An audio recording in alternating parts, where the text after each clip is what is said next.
Dalawa na mong bangkay, sakay na lang sila pisi. Mistulang nagzi-zipline ang mga estudyanteng ito papasok sa eskwela. Sa kuhang ito, sa Asuncion, Davao del Norte noong March 3. Tinangay kasi ng baha ang bangkang tanging paraan nila para matawid ang ilog ng Sitio Casilak, Barangay Sagayen. La, kalo ay nahagbong gid yang kalo. Natagpuan naman na ang bangka, pero wala ng katig, kaya hirap magbalanse at posibleng tumaob sa kunting mali lang sa galaw ng mga nakasakay. Inay ninyo, inay, limase, maunlod na. Sige po, boss. Isod kayo, ilusan ng uban, ibili ng uban. Angel, pabilin saba.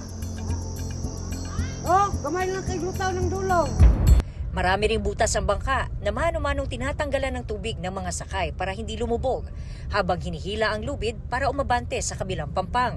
Kung walang kasamang nakakatatanda, ay ang mga maliliit na braso ng mga estudyante ang hihila sa lubid na nakakabit sa kinakalawang na kable.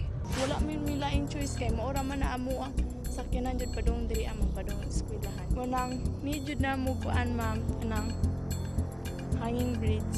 Dili mo sa katabok, irikira po min kalit. Estudyante, ma'am, nana, mo yun ang yatod.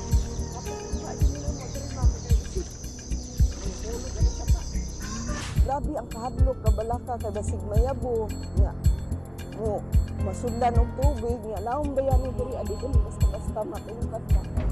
Sige pa.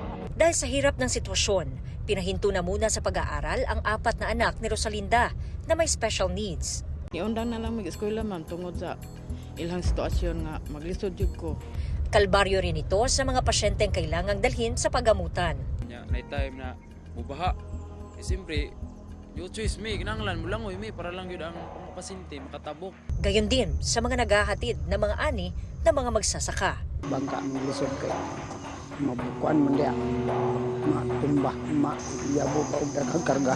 Ugay na namong yando. Agianan diri kay kung sa mong kalisod na mo. Mula sa GMA Regional TV at GMA Integrated News, John D. Esteban, nakatutok 24 oras.